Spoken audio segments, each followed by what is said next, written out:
a memorandum of understanding with the Intellectual Property Office. Director General is here.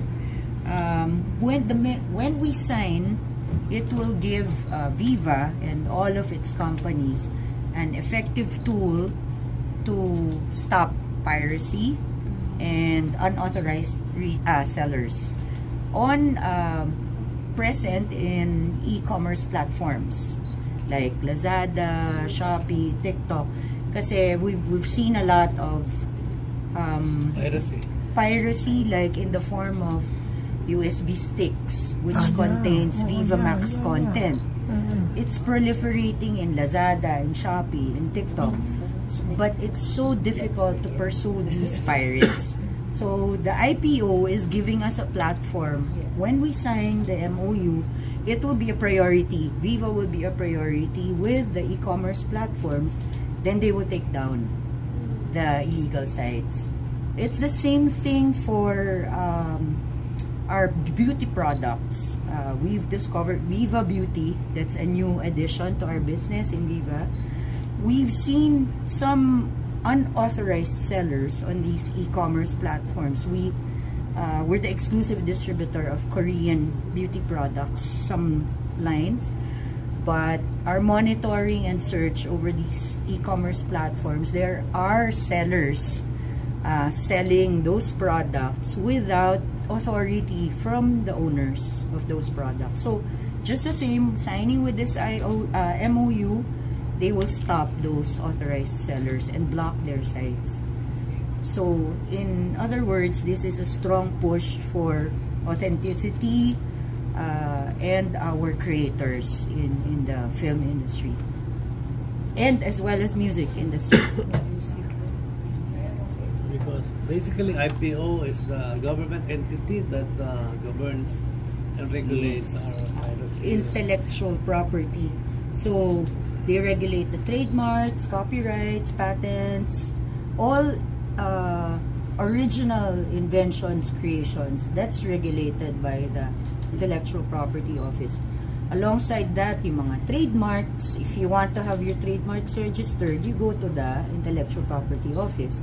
If you want enforcement over your trademarks or your copyrights, you go to the Intellectual Property Office, and then they coordinate with the enforcement agencies to come after those pirates. So, ma'am, Viva didn't have this. We would have thought that Viva Films would have had it before. Because it's a new push advocacy by the IPO, this MOU. So, medyo bago yan. And Executive Director has just been the Director General has just been newly appointed. They started with this program last year, right? A few years ago. But we need to publicize it to educate everyone. So, a lot of companies have signed up already with this MOU. A lot of the pharma companies, manufacturers, because of the unauthorized sellers and the fake sellers.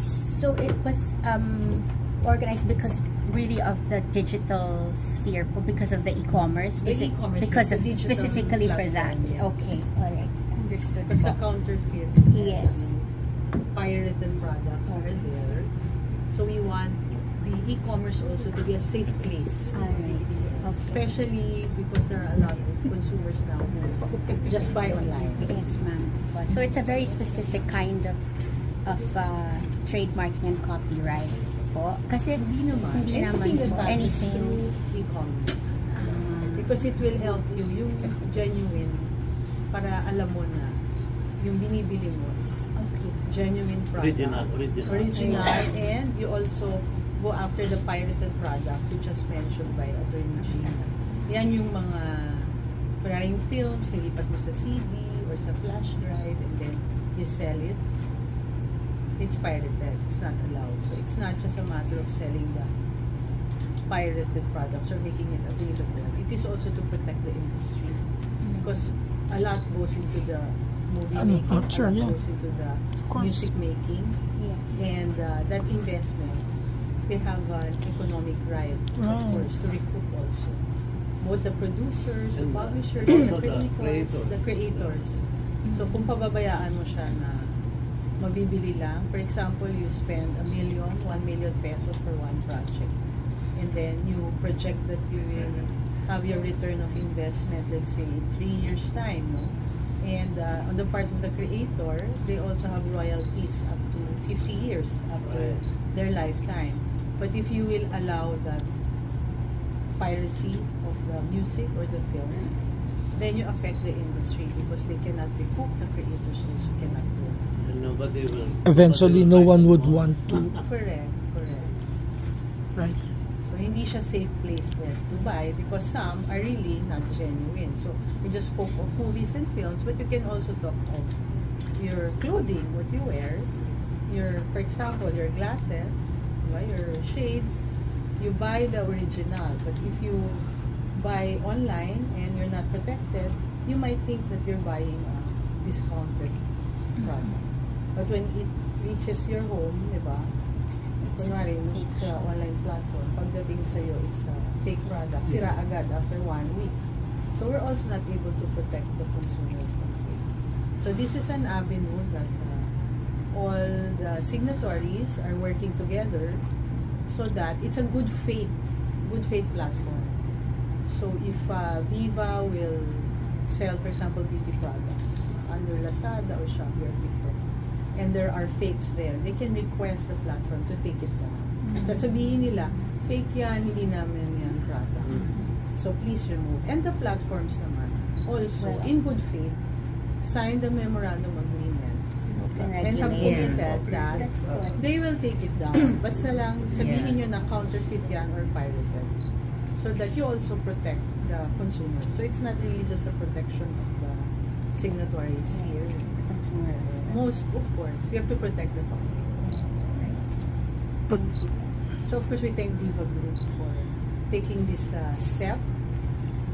Yeah, as in full support. All the companies of Viva are signing off on the Memorandum of Understanding. Pag na-take down po ba, may penalty para maging deterrent sa magtatangka pa? Pag magdidemanda po, pag magpa-file ng case, of course, there are attached penalties. But what we really want to do with IPO and through this Memorandum of Understanding is a code of practice. The more you have people, encourage people, the rights holders, to be part of the Memorandum of Understanding, the more na you're cooperating with each other. Na hindi mo it's hard to sue in the Philippines, we know that. It will take time. And it will also take resources from the company. So isipin mo, why would you sue? Especially if you're small business. To give an example, pirates right now who sell over the e-commerce platforms, when you do a trace of the IP address, you go all the way to Russia. No way. Ganon. So how can you pursue an entity whose IP address is in Russia? Diba? Never heard dito eh. So mahirap mag-stop unless we have the cooperation of the e-commerce platform and the telcos to take down the IPs.